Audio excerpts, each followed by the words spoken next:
You think spending hours seeking social media validation is just a harmless habit or personality trait. Maslow's hierarchy reveals something more concerning about what's actually happening psychologically. When researchers examined the relationship between social media behavior and human needs, they found that compulsive validation seeking isn't random behavior.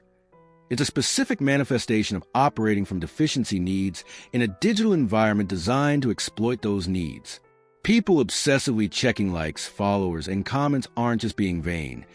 They're attempting to satisfy fundamental psychological needs through a medium that can never actually satisfy them, creating an endless cycle that resembles addiction.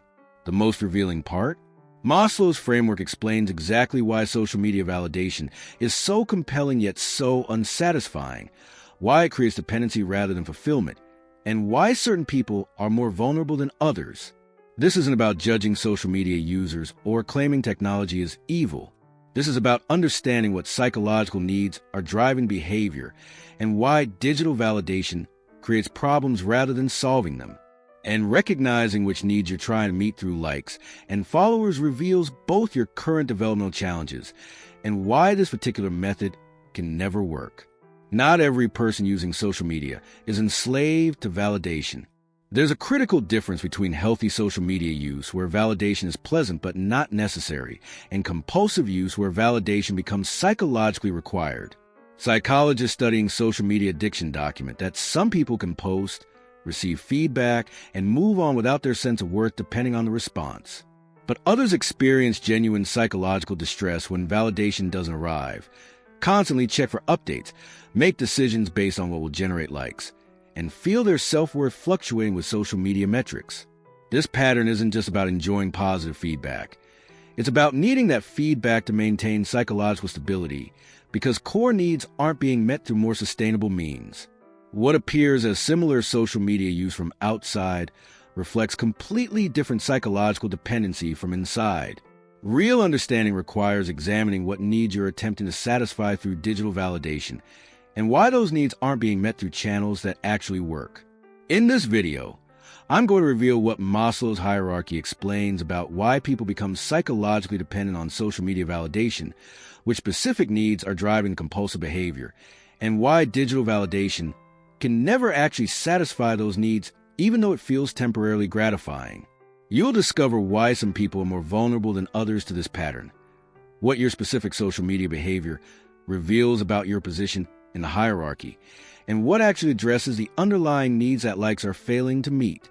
These are insights from motivational psychology, social psychology, and research on social media's psychological effects. By the end, you'll understand whether your relationship with social media validation is healthy or whether it's a symptom of unmet needs requiring different approaches. This isn't a video claiming all social media is bad or that wanting positive feedback makes you shallow. This is psychology explaining when validation seeking becomes problematic, what needs are actually driving it, and why the medium itself creates dependency rather than satisfaction. This video is for people who notice they care too much about likes and followers, who check social media compulsively, who feel their mood determined by online response, or who struggle to post without needing validation. If you found yourself refreshing to see if likes increased, feeling anxious when posts don't perform well, or making decisions based on what will get good response rather than what you actually want, you're about to understand what's psychologically happening and why it matters. If you're ready to understand what drives social media dependency, keep watching.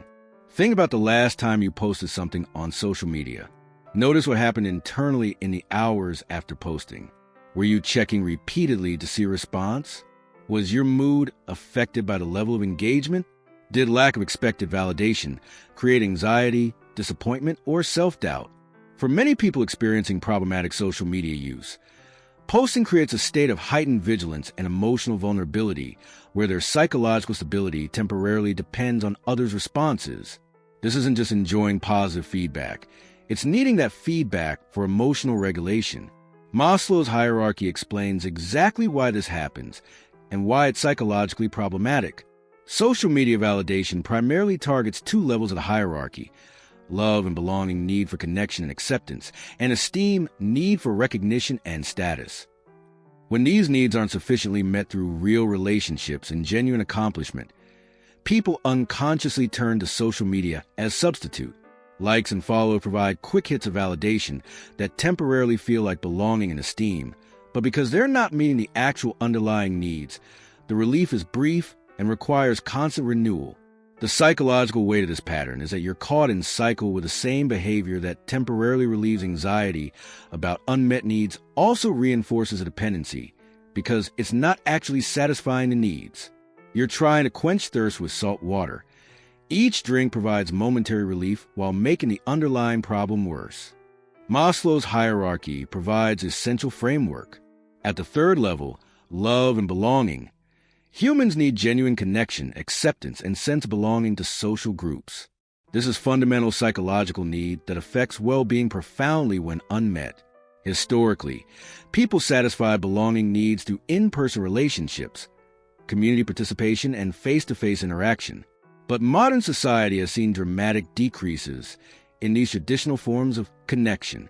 The sociologist Robert Putnam documented in Bowling Alone that Americans participate far less in community organizations, have fewer close friendships, and spend less time in face-to-face social interaction than previous generations. This creates what psychologists call loneliness epidemic, widespread unmet belonging needs. Social media arrived offering a apparent solution: instant connection to hundreds or thousands of people, constant feedback, and sense of social participation without leaving home. For people with unmet belonging needs, social media feels like it's providing what's missing: attention, connection, sense of matching to others. Likes and comments feel like social acceptance. Followers feel like community. But here's the psychological problem. These digital forms of connection don't actually satisfy belonging needs the way real relationships do.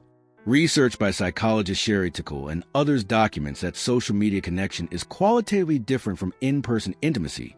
It's more performative, more superficial, and less emotionally nourishing. You can have thousands of followers and still feel profoundly lonely because your actual belonging needs aren't being met. But the intermittent reinforcement of likes and comments creates illusion that you're satisfying a need, keeping you engaged while the actual need remains unmet. At the fourth level, esteem, humans need both self-esteem, genuine sense of worth based on competence and integrity, and esteem from others' recognition, respect, status. Historically, esteem was built through genuine accomplishment, skill development, contribution to community, and earning respect through character and capability. This took time, effort, and real achievement. Social media offers a apparent shortcut: instant status through followers, visible recognition through likes, quantifiable worth through engagement metrics. For people with fragile self-esteem or unmet needs for recognition, social media feels like it's providing validation that proves their worth. Each like becomes micro-dose of esteem.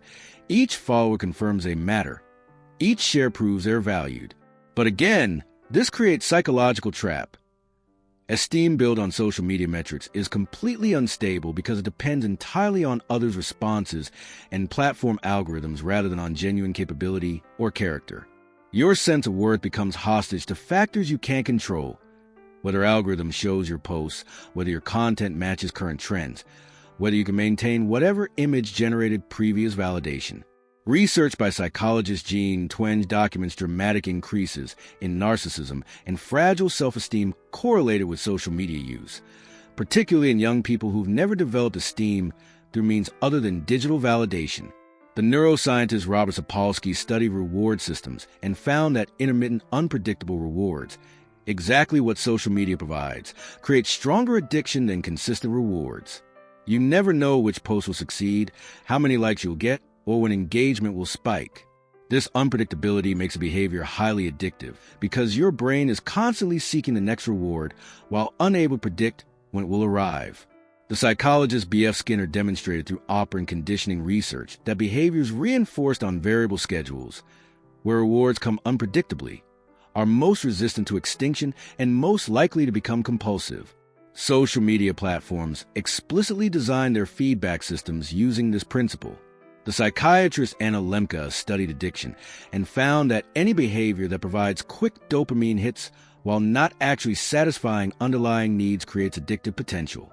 Social media validation fits this perfectly: quick neurochemical reward without genuine need satisfaction. But here's what makes social media validation particularly problematic through Maslow's lens. It prevents you from recognizing and addressing actual unmet needs. If you're lonely because you lack genuine intimate relationships, but social media provides enough substitute validation that you don't feel crisis about it, you never develop the motivation to build real relationships. You're managing symptoms of unmet belonging needs without addressing causes. If you have fragile self-esteem because you haven't developed genuine competence or lived according to your values, but social media provides enough external validation that you can avoid confronting this, you never do the work of building authentic self-worth. You're getting temporary esteem fixes that prevent you from developing actual esteem. This is what makes the behavior enslaving in psychological sense. It provides just enough relief that you stay engaged while never getting what you actually need, creating dependency on the very thing that's preventing real solution.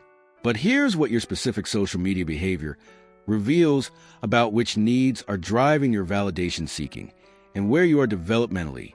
Pattern 1. Belonging-driven validation seeking. You post primarily to feel connected, noticed, and included. You're anxious when posts don't get responses because it feels like social rejection. You check social media when feeling lonely.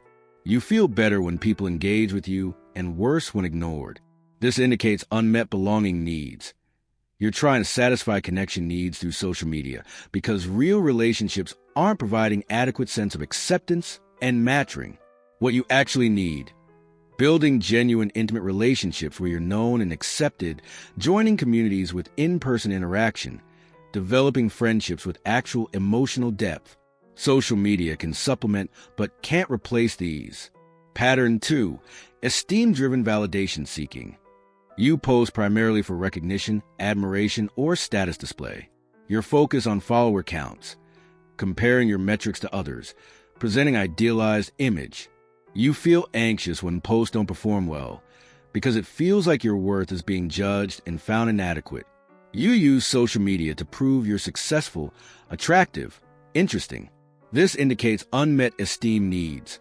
Fragile self-worth that depends on external validation because internal sense of value isn't established. What you actually need: building genuine competence in domains that matter to you, living according to your actual values, developing self-respect based on character rather than image. External validation can affirm but can't create genuine self-esteem. Pattern 3. Mixed belonging and esteem seeking. You're trying to meet both needs simultaneously, wanting both connection and recognition. Your social media use vacillates between intimate sharing seeking acceptance and impressive content seeking admiration. This indicates you're working on both third and fourth levels of hierarchy simultaneously, which is common. What you actually need: addressing both need categories through appropriate channels, real relationships for belonging, genuine accomplishment for esteem. Pattern 4. Compulsive checking despite satisfaction. You have adequate relationships and self-esteem, but you've developed a habit of validation seeking that's become independent of the original need. This indicates behavioral addiction that's persisting beyond the initial psychological motivation. What you actually need: breaking the habit through intentional disengagement, recognizing behavior is no longer serving any genuine need. Pattern 5. No problematic attachment to validation. You enjoy positive responses but don't need them, can post while compulsively checking results, don't experience mood shifts based on engagement. This indicates either that your belonging and esteem needs are being met through other means, so social media is just pleasant addition, or that you haven't become dependent on this particular validation source. This is a healthy pattern that doesn't require intervention. The transformation that occurs when you recognize your social media dependency as symptom of unmet needs rather than as harmless habit is that you can address actual problems rather than managing symptoms. Remember that compulsive checking, that anxiety when validation doesn't arrive, that sense that your worth depends on likes and followers. When you understand this as an attempt to satisfy belonging or esteem needs through inadequate means, your path forward becomes clear. Your social media dependency isn't moral failing or personality flaw. It's signal that core psychological needs aren't being met, and you're trying to meet them through method that provides temporary relief without actual satisfaction. Understanding this creates several shifts. You can identify which specific needs are driving your behavior. Is it primarily belonging, esteem, or both? Your answer reveals what you actually need to address. You can recognize why social media validation never quite satisfies. It's not because you need more of it, but because it's wrong medium for the need you're trying to meet. You can develop appropriate strategies for actually meeting underlying needs rather than continuing to seek satisfaction through a channel that can't provide it. You can reduce shame about the behavior by recognizing it as understandable attempt to meet legitimate needs rather than as weakness or vanity. You can make informed choice about social media use rather than being compulsively driven by unmet needs you don't understand. Now here's where understanding becomes practically useful through specific interventions for each pattern. If you're experiencing belonging-driven validation seeking, first, conduct honest assessment of your real relationships. Do you have people you can be vulnerable with? Do you feel genuinely known and accepted? If not, this is the actual problem social media is failing to solve. Second, invest in building or deepening real relationships. This requires time, vulnerability, and in-person interaction that social media can't provide. Join groups, pursue friendships actively, practice genuine intimacy rather than perform connection. Third, experiment with social media breaks to reveal how much of your social satisfaction is coming from digital sources. If breaks create intense anxiety, that confirms dependency on an inadequate source. Fourth, use social media to facilitate real connection rather than replace it. Use it to arrange in-person meetings, to maintain relationships with distant people, but not as primary source of belonging. If you're experiencing esteem-driven validation seeking, first, examine your actual self-esteem foundation. Is it based on genuine accomplishment, living according to values and real capability?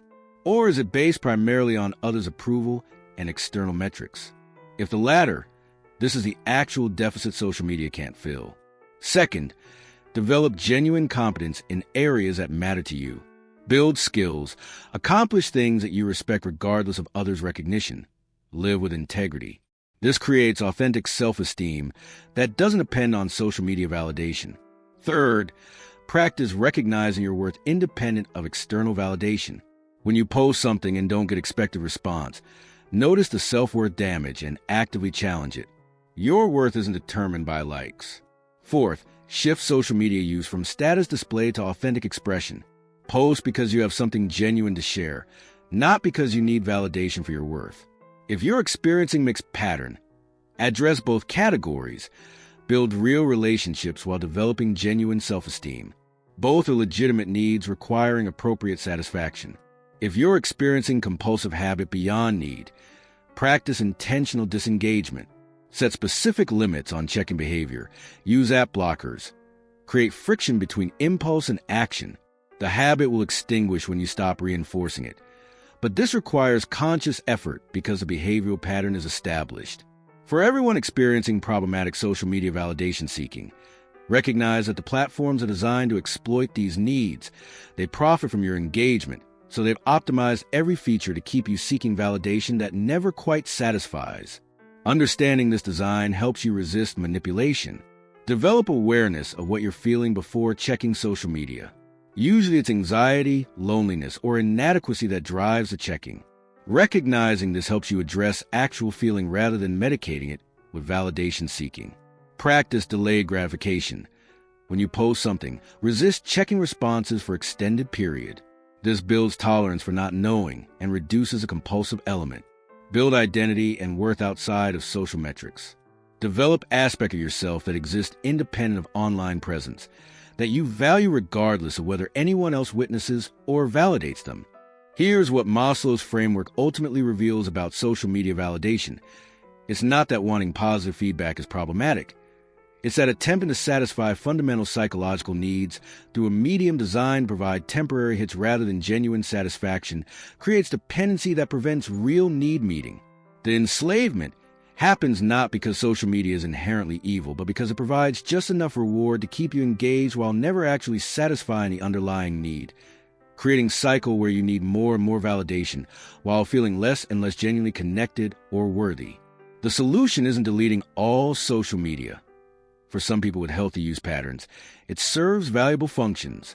The solution is recognizing when you're using it to meet needs it can't satisfy and addressing those needs through appropriate means. If you're lonely, you need real relationships, not more followers. If you have fragile self-esteem, you need genuine accomplishment and value-aligned living, not more likes. Social media can supplement needs being met elsewhere, but it can't be a primary source of belonging or esteem without creating a dependency pattern that feels like enslavement. The fact that you recognize the pattern, that you feel controlled by need for validation, is itself important information.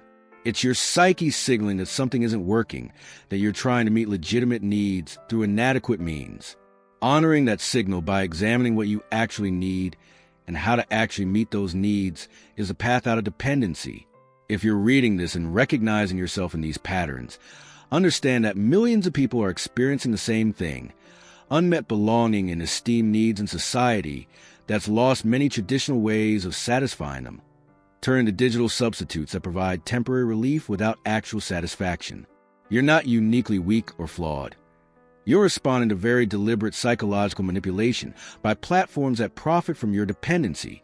But understanding the mechanism gives you power to make different choices.